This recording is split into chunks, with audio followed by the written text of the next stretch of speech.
ishobora kunyuraho igasimbukira undi muntu, uko burya Satani areba ahantu hari intege nke akaba ariho yinjirira. none se ni bangahe basenga bafite abana babananiza? Twagize ngo niko bisanzwe, ngo abanyamasengesho nyine bajya mu bana, akabasenga niba bari ku mwana pe akananira akakora ibintu ukabivuga, ariko ntumenye amateka. Ibi bintu rero kumwe bw'Abera Ministries ntabwo dushobora kubahisha. Ababyeyi bararushye, nibyo mushumba bararushye, kandi impamvu barushye nuko Satani atifuza ko umuryango baho. Yego, ariko imagine tuganire nk'abantu b'abagabo, ifite nk'umwana w'imyaka 40 atarazana umugore, wumva ari ibiki?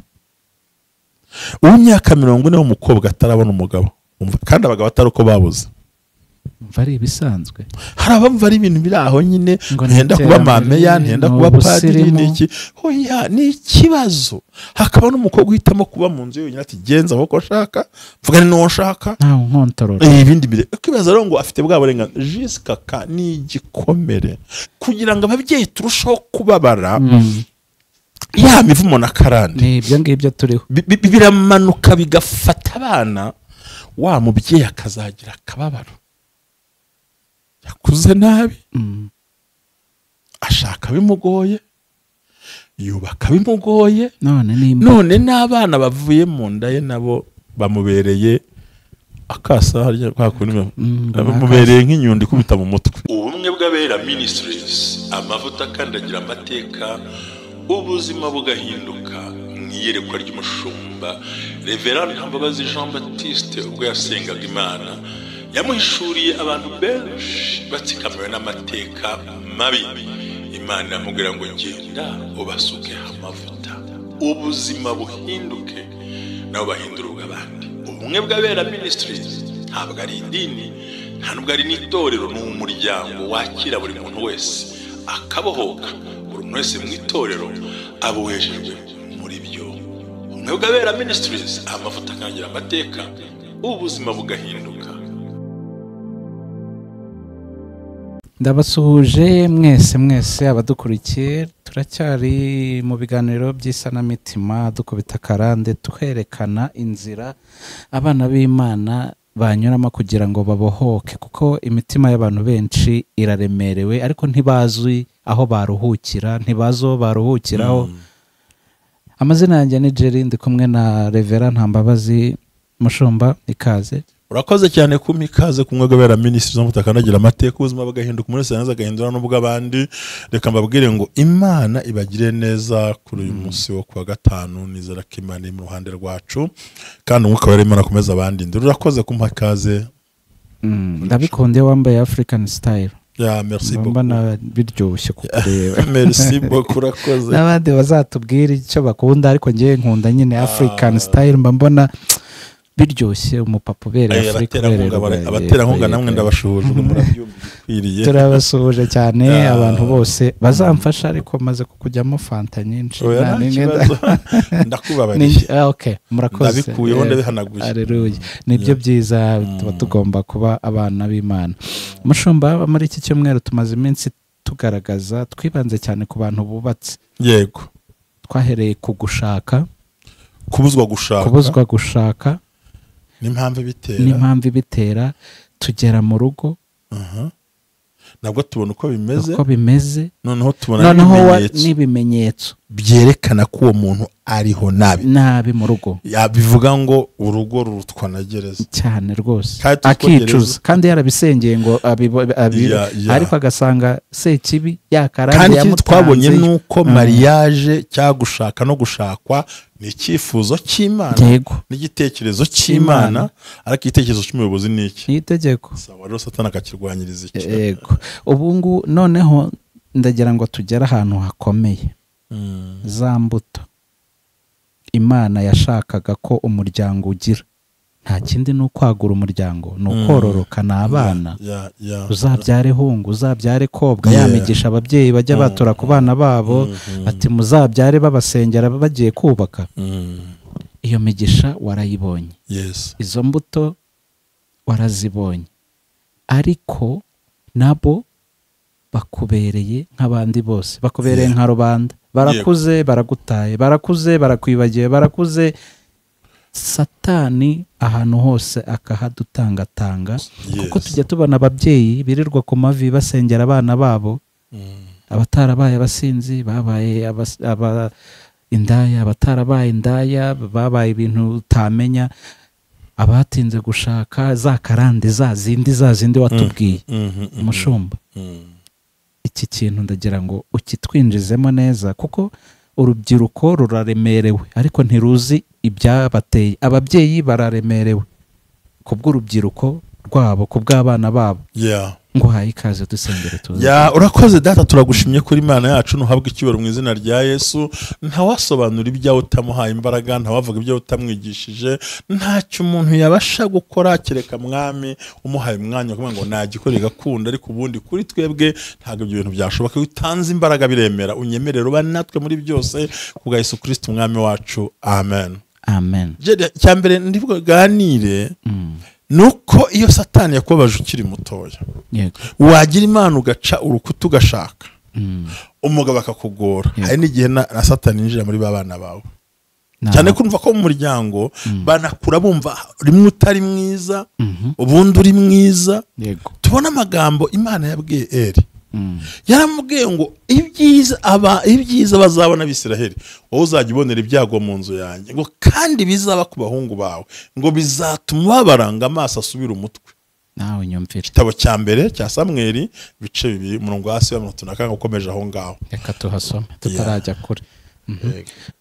Igitabo cya mbere cya Samweli umurongo 30 ndahera kuri 30. Abantu tunakabiri cyane rimwe aho ngaho. Dusoma amagambo y'Imana dusanga mu gitabo cya mbere cya Samweli ibice ni 2 ku murongo wa 30. Haragira hati, nicyo gitumye Uwiteka Imana ya Isiraheli ivuga iti, nukuri nari naravuze yuko ab'inzu yawe n'ab'inzu ya so bazajya bagendera imbere yanjye iteka ryose. Amen. Ariko none Uwiteka aravuze ngo ntibikabeho, kuko abanyubaha ari bo nzubaha, ariko abansuzugura bazasuzugurwa. 31. Umva ye, iminsi izaza nzakuvutsa amaboko wowe n'urugo rwa so, he kugira uwo muri mwe uzagera mu zabukuru. 32. Kandi mu byiza Imana izaha Abisiraheli bose wowe uzaboneramo umubabaro mu nzu yanjye. Nta n'umwe wo mu nzu yawe uzagera mu zabukuru iteka ryose. Ngayo ngo wabyumvise. Aha uko tuganira, iyo Satani yakuburiye mu gushaka, yego, karande isa nk'igenda ikurikirana, nkuko nivuze, iyo yakuburiye mu rushako ukabona ura breaking through, uciye murashatse, munyuze muri humye muri make, munyuze muri kubera ko ni muri humye, ariko wanasenze ko ntiwapfa kumukwepa gutyo, ahubwo hari imbaraga zakugezeho. Ahubwo atereka ngo utege ikindi gihe, kuko buri gihe Satani ntahuga ni umwanzi, agutega ikindi gihe. None yagutegera mu rugo ibyo uzacamo, intambara uzacamo, ukazihanganira, ukagira gute, ukaburanesheje, ugapfakara rimwe cyangwa ugapfusha cyangwa ukangwa cyangwa ukagira igishura nabyo, ariko finally barangiza kuba habari ikintu kibayeho akagukurikirana. Noneho iyo utsinze urwo rugamba, yego, ahita agushakira ku bana bawe. Kandi niba hari ikintu kibabaza umutima umubyeyi, ku mubyeyi, ni ukubona urupfu rw'abana be badapfuye ngo ajye kubahamba, ahubwo bagapfa bahagaze mu myifatire no mu mico. Musore yakaza yaborewe, ayakoreye yose ntacyo amarira. Mfite ikibazo gihe gikomeye. Mfite ikibazo niba ari ku abantu bamera simbizi, abantu bataginze nimero yanjye ku biganiro byabo, sinzi icyo bivuze.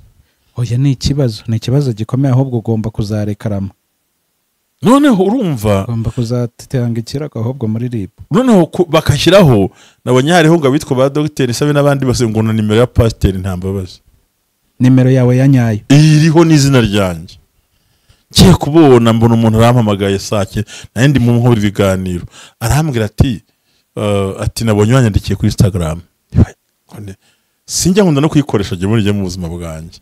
Ushobora gupostinga nabonye nyikoresha ntigute se nikora yinyereke anyohereza agafoto kantuza ndebye nsanga ari hizina. Hari nanize ko umuntu yandika ngo uyu mugabo yarankubitaga ngo akirana nimero muhamagare.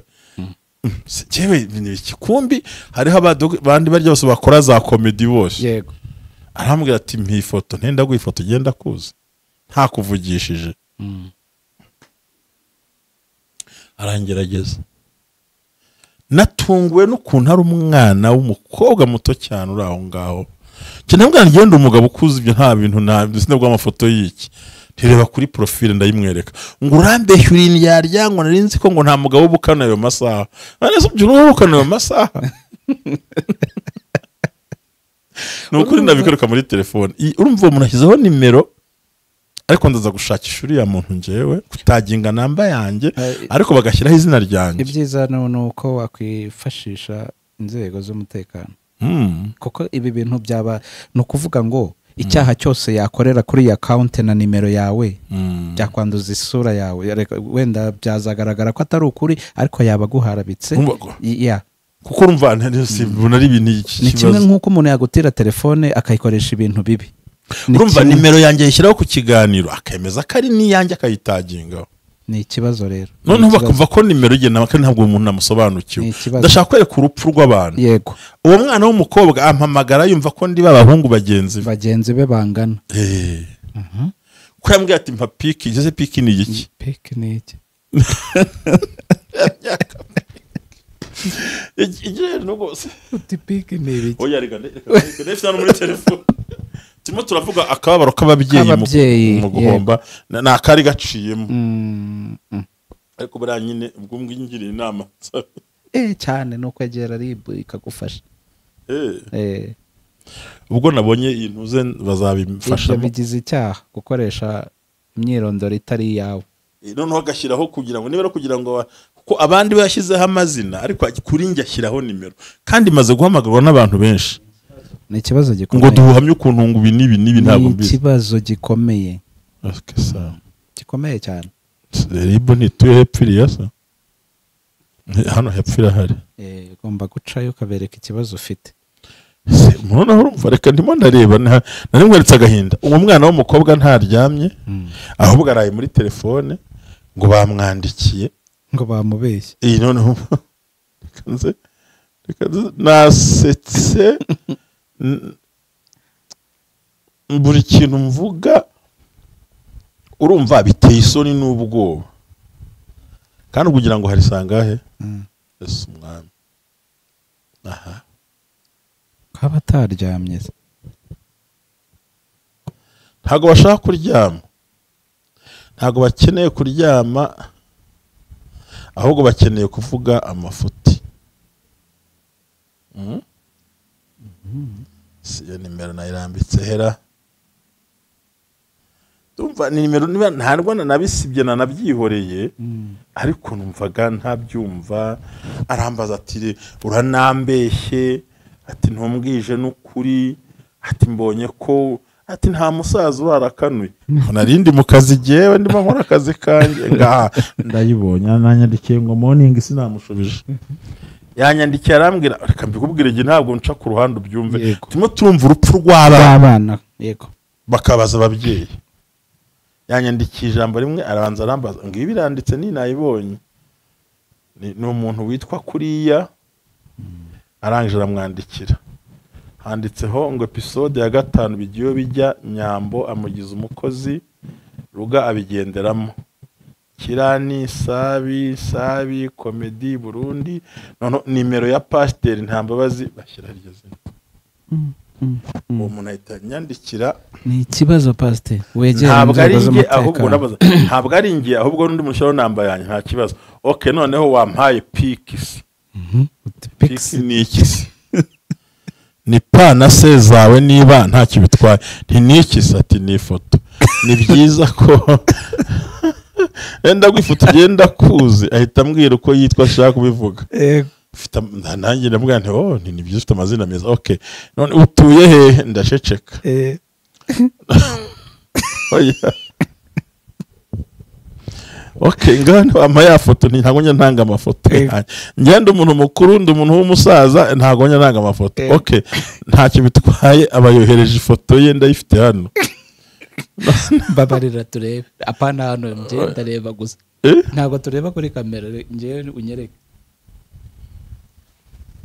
dore ni hatari ngo haba si mavuga nabwo ubwo hari sanga saa 8:42 nyumvire ntaje bako subundi reka si ifoto ukeneye nabagenda umusaza arambwira ngo urakoze kumbeshya ngo nta muntu mukuru ugeze isaha yicaye no kugira ngo unyikize gusa mbonye ko atari ukuri ngani jewe umukuru urumva uwo mwana w'umukobwa w'imyaka 22 uwo bamujyanye mu ishuri baramwigishije araye muri Instagram ashaka kuganira n'abahungu tayari ampulise bonye ko wanditseho pasteur ntambabaza ahubwo ati ntabwo uri pasteur ati shobora kuba ari undi muntu ati mwe bamujijisha abantu gusa ngo tubeshe hari ibyo ntakubwiye byinshi bimwahanga yego ati ahubwo mbwira aho utuye none ndabanyanditse ngo morning niko kiza musubiza urumva kugira ngo ababyeyi turushaho kubabara ya mivumo na karande ni ibyo ngibyo turiho biramanuka bigafata abana wa mubyeyi akazagira akababaro yakuze nabi ashaka bimugoye yubaka bimugoye none n'abana bavuye mu nda ye nabo bamubereye akasa harya kwakunimwe bamubereye nk'inyundi kubita mu mutwe urumva n'urugero n'ingwe gato cyane ibaze nk'umubyeyi muzima kumva umwana wawe ni indaya ku muhanda aratega ni ikibazo baturiye mubyeyi ntiyabyaye yaherekeje abagiye kugira gute hagiye kubyara kandi biri tubwira ngo gukomera kw'abana bacu gukomera kwacu kwerekanwe ku bana bacu so nuvuga ngo ni uburyo kisa ugasanga umwana wawe yarize yavuye muri gahunda ariko iwa baramujyanye ninde bafunze nk'urugi rwa gereza yagiye ahangaha yahamaze uracece harimo n'abana b'abasirimu n'abakire cyane bari muri ibyo bintu usanga abandi baraho bari ku rutuntu none ugasanga umubyeyi avuga ati ko se ndabigenza gute n'akana kamwe nari mfite kananire noneho akababara kuri iyi ngingo ndimo mvuga uwo muntu ashobora kubabazwa n'umugabo wamuhemukiye yego akababazwa n'umugore ariko akababaro k'umwana we ko kagera kwigufa imbere ubundi mu bintu bibiri bibabaza umuntu uhemukirwa n'umubyeyi yego no guhemukirwa n'umwana wawe kuko abo bafitanye relation rego umugabo n'umwana wundi mwahujwe nuko muhuye nyine kandi ibyo muhuriyeho ni ibyo ngibyo n'umugore n'abaviri ariko ntunyoko iwanyu bakubyaye bakaguta iwanyu bakujugunye kandi uri amaraso yabo ni igikomere kiremereye tapfa gukira kinagora noneho n'uwiteka wenyine noneho n'uwavuye mu nda yawe aranza arakunaniye ninde wasinze ninde warwanye ninde wafunze ninde wagize ukuntu ninde byo muri karitsiye mucunge b'abana be kugira umwana we yanyura nko ku gipangu bagahita bafunga hose bagashyiraho na za kamera ati umujura arahise utarigeze wiba kugira ngo umubyeyi azapfa n'agahinda satani nuko akora turangiye uko nguko so rero muri ya mivumo yimukira muri barya abana ndibwira ko jere uracyari muto hari ibintu ugenda ubona n'amaso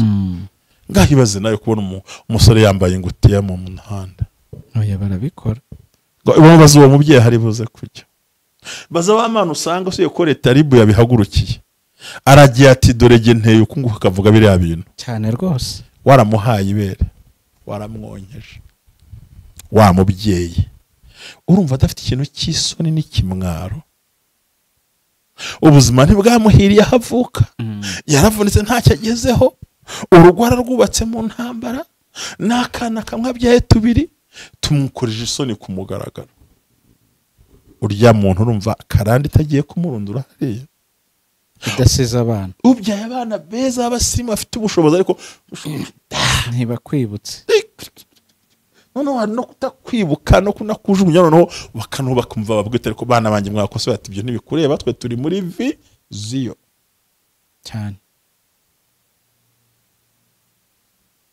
Karande ngenze umwana muto w'imyaka itarenze 8 ageze mu 10 nako twaraganiriye ari yaranje mu myenda agashyira imyenda ari buze kwambara avuye mu ishuri 8 muzobwo yiga segonderi yiga primaire rimwe 8 none si uburumbo butangira muri ngaho bundi wenda muri segonderi kare uzagenda ubaze mu bushakashatsi azabwira ko abana batangira gusambana mu myaka 5, 6, 7 none ukabona ngo bibaze kubona umuntu arimo atumura urumogi ukumva umwana wawe wavunikiye waruhiye arimo aranywa urumogi utararwigeze ugira igikomere cy'iwanyu igikomere cya bene wanyu igikomere cya barumuna bawe ugire n'igikomere cy'uwo wibarutse wavuye mu maraso yawe urumva ko atari agahinda kakarande kagushoreye. Kabiri uwo mwana azavamo iki? Umuryango ntucitse. Gatatu ntimutakarijwe icyizere. None se ko Imana yabwiye Eli ngo mu minsi izaza nzakuvutsa amaboko wewe n'umuryango wawe. Ari byo bya jambo twasomye. Uranyumvira? Kandi ibyaha byakozwe na bene Eli ntabwo ari Eli yarashaje. Ariko bimugiriye mu muryango. Binamanutse no hepfiriya. Ati nzabakura ku ruhimbi mbavaneyo. Ati bizababaho uzasubiza amaso umutwe. Hari ababyeyi bashubije amaso umutwe. Babuze uko buri cyakora buri cyavuga. Akakubyarira umwana wa mbere mu ruwakazano wa kabiri nta makuru ufite. Abandi babyeyi uratwerera ugajya mu bukwe ntawe urataho bukwe. Nta invitation iranasohoka. Imikenyero urayigura imishanana bayita mu Kirundi imikenyero itangwa iki? Ntago mbizi. Ayita imvutano. No simundi cyantago. Hari umuntu twahaye invitation arayanga. Ngo murampe invitation se ko muntu menge nzabatumira he. Urumva nakababaro. Ararushye. Kandi suko atabyaye. Suko atareze. Ati se murantumira nge nzabatumira ryari. Arayanga pe. None arayanga. Barahari bana bamaze no kunukirwa rwose. Arayanga. Kuko nubundi najya mu kirori baramuryanira n'inzara ntago bari buze kureba abageni. Batusira baraza n'ubundi ngo bigende biti. Atubidore yarabyaye. Uyu no mwese ukora. Iyi ni bandi, uyu ni kanaka. Urumva igikomere cy'amateka kiramushoreye. Sibyo mvuga ari murabishyikira ariko igikomere cy'amateka kiramushoreye ariko Imana ishimwe ku bumwe bw'abera ministries. Yego. Amavuta kandagira amateka ubuzima bwawe. Aha kuri iyi ngingo umubyeyi uzampamagara, umugabo uzampamagara nzamwitaba nihuta. Kuko urumva igikomere ndacyumva. Ariko uzi gutuma umwana diploma akazana inda. Batira miryango ugasanga wavutse kuri bwa buryo butari abantu batemera cyane. Noneho n'ubyaye nawe ageze ikirenge mu cyawe ugasanga mu muryango wanyu hari abana bavuka nta gushyingira utazi naho inda zavuye ababyeyi bikamubabaza. Burya hari n'ababyeyi batangira kurya amarira akamanuka. Hariho nuvuga ati ariko sinifuza no kubona nimero ye. Yenda hanze ho mu myaka runaka umuntu yemereye kwibana cyane. Ariko hari n'uwanga kuhava. Ahase bamujyana he mu Rwanda. Nese arahava. Baze kugira ngo kwari nawe uzajya usigarana mu mwana wahubwo yagiyemo. None ibaze ahantu hamwe mu kazi cyangwa agukomangira ku rugi kera nakuze nzi ko nta muntu utaha nyuma y'ababyeyi. Ntago bibaho. Ariko abakino ntago byabagaho nakubu bisigaye bibaho. Ntago byabagaho. Basigaye bafite imfunguzo zabo. Oye barazicurisha n'abakozi bakanafungura. Aho umukobwa adatinya se ungana na se. Ati abagabo n'abafite amafaranga. Hariho twaganiriye arambwira ngo ni situation y'ubuzima. None hibaze mu rwego ibaze nk'umubyeyi akumva umwana w'imyaka 20 yagiye kuryamana n'umukecuru bangana. Si ikibazo. Kuko uyu mwuka w'amashuga daddy na sugar mami ni ibintu byitwa ngo ni kimwe ngo ni inshuti z'abana bari kumwe. Ibyo byose no kugira ngo ababyeyi bananirwe mu mutwe noneho n'imiryango icikemo noneho Satani agere ku mugambi wo kurwanya cya cyifuzo cyiza Imana yagiriye iki umuryango. Uranyumvise? Sinzi uko nkurikira buriya. Ndagukurikiye cyane. Ku buryo n'amareta menshi noneho n'abandi bagakora ari ukabona ibintu cyumva, ukabona umuntu ari mu bitotsi akumva ngo nukwirirwa ngo arya abantu, ko yazarya abana jiska ka. Ese ubwo burabara cyangwa niwe wamurya ubundi katabiza ubundi buriya. Basanga baryana. Oya we baramurya ko ubu cyambere utakaza ubwonko n'imitekerereze. Ibyo bintu byo kandi bankubwiza ukuri. Mu bintu bibi bitera umwaku wa karundura ni ubusambanyi. Yego. Umuvumo w'ubusambanyi mara imyaka igera kuri 100 ngahe irenga. Igisekuru kimwe gusa se ni nk'ijana. Arimo twaganira ujye nkoresha siporo arambwira atari ko ngira ngo nubundi mwaryamanye mugakoresha agakingirizo numva nta myaka yagufata.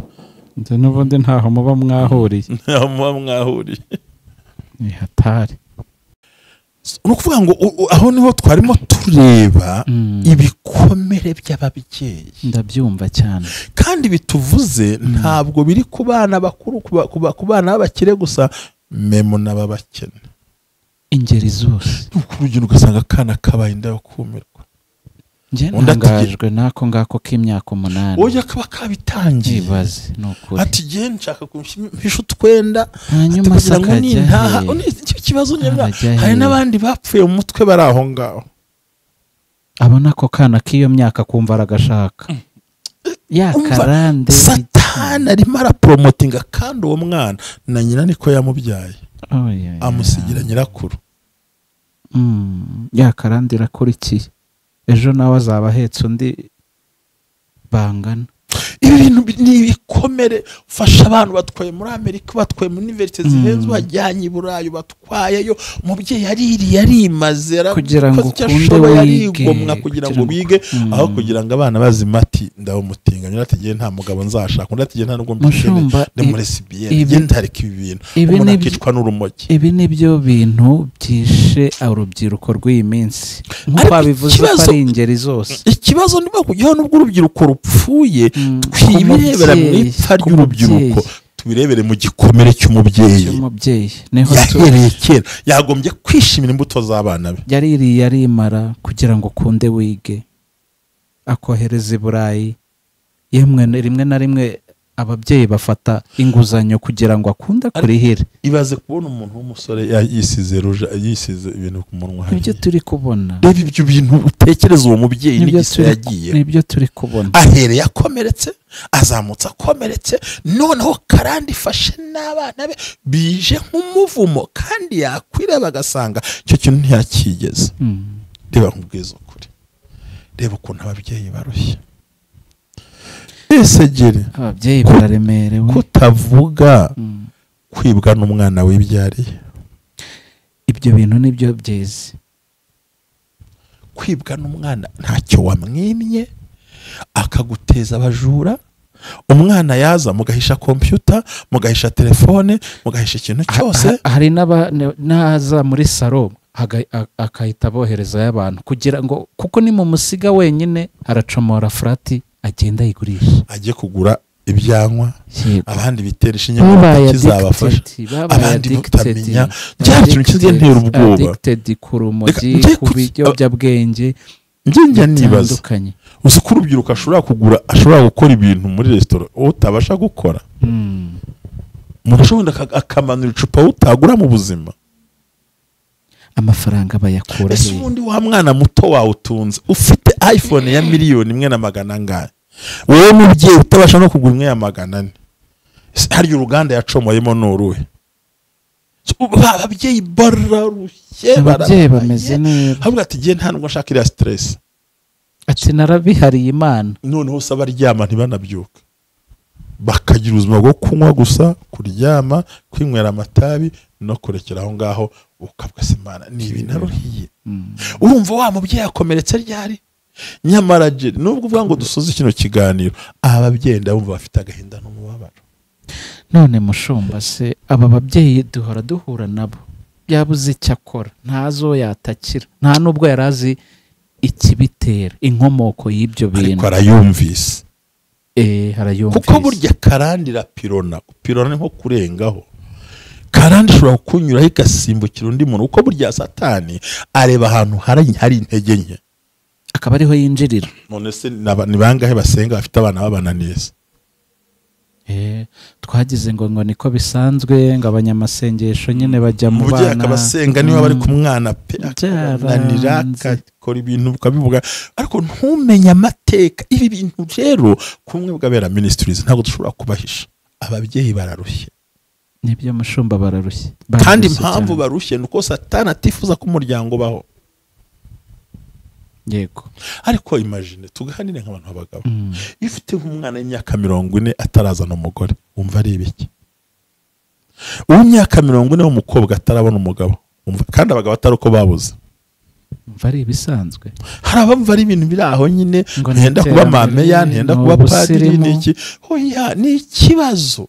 Hakaba n'umukobwa uhitamo kuba mu nzu yonyine, ati genza aho ko shaka, mvuga ni no nshaka, nta nkontorora ibindi bire. Ukibaza rero ngo afite bwa burenganzira, jiska ni igikomere twavutse kugira ngo tuzabe impamvu yuko abandi bavuka kuri twebwe. Ababyeyi barababaye, kandi umwana Satani abifitemo imbaraga, karande zirabishura.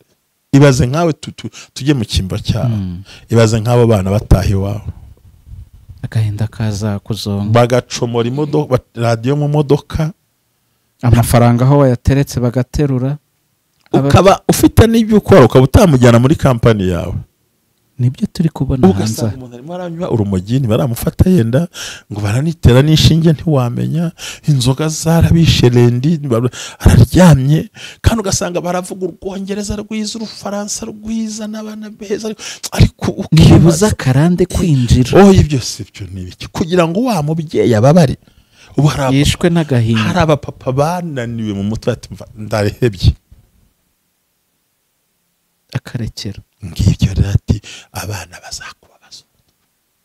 Mushumba, tugana ku musozo, nagira ngo nkubaze ko ntuzi biguteye ubwoba, ariko ubwo mpise nishyira mu mwanya w'uwo mubyeyi.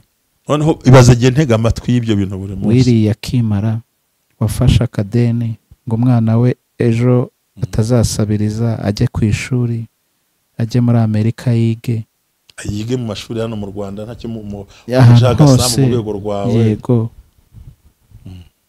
ngo we yagiye mu butinganyi, yagiye muri ibyo byose. Aya marira y'uyu mubyeyi, akagahinda k'uyu mubyeyi, agiye kuba umutekamutwe ku matelefone. Uyu muntu usobanukiwe ibikurikirana abana be, birashoboka ko yabasengera bigakemuka. Nicyo kibazo mfite, nkurikije agahinda k'ababyeyi. Reka nkubwire, ikidashoboka ku Mana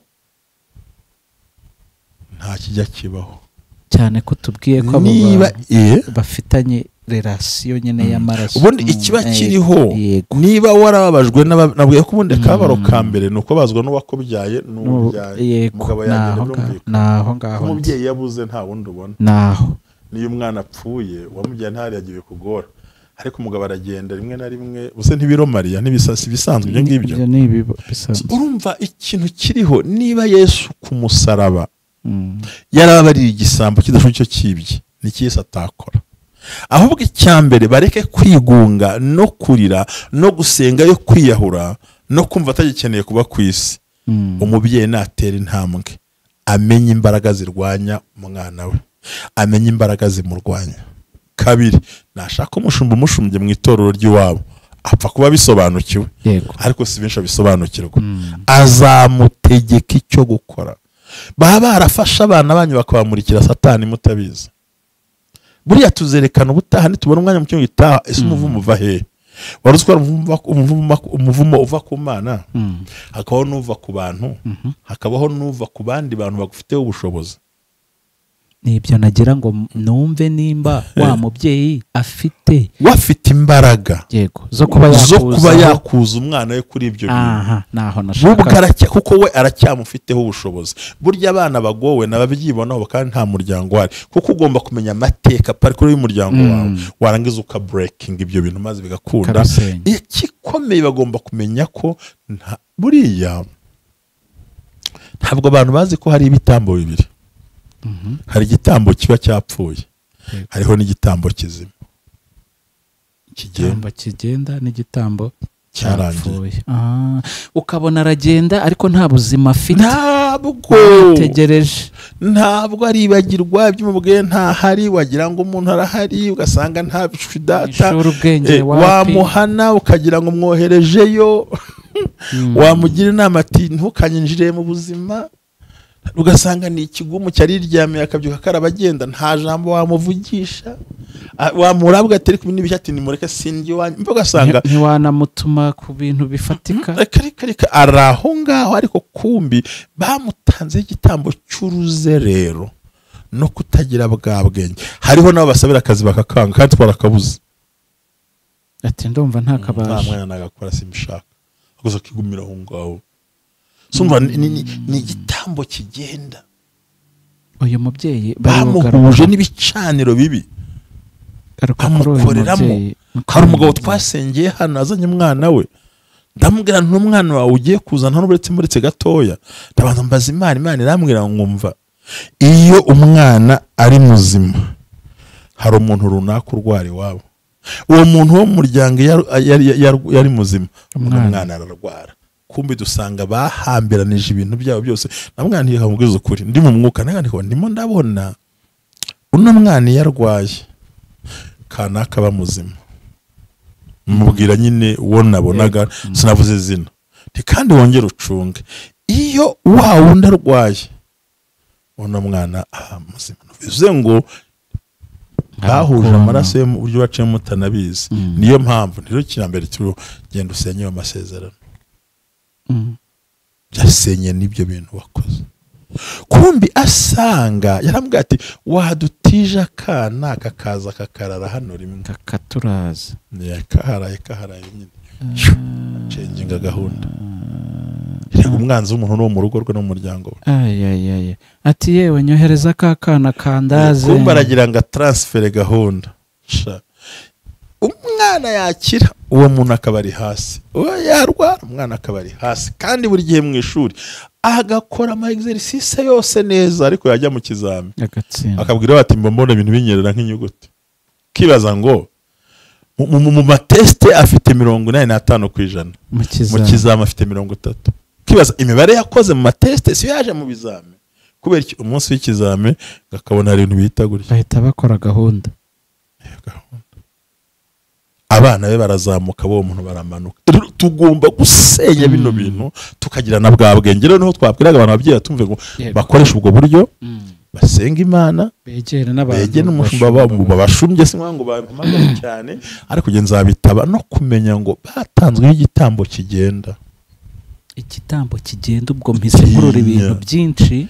Umuntu ugasanga, reka tuvuge, ugasanga umuntu usubusambanye murimo ahubwo ameze nk'umusazi, afite ikindi kintu, ugasanga avuye hagiye n'abakobwa bibaho ko si n'umuntu nta nubwo anigirira isoni, kandi ugasanga nta narobanura, ugasanga no kunywa inzoga nabwo nta nimwe atanywa, ashobora guhera ku kigage hejuru, umuntu arimo aranywa cyangwa n'ibindi bintu, cyangwa ugasanga n'umurwanyi utabaho, cyangwa aranywa itabi utamenya ubwoko bwaryo, ugasanga arakora ibintu, ugasanga n'umuntu si ubukene yibira, ahubwo afite kwiba bamushyizemo.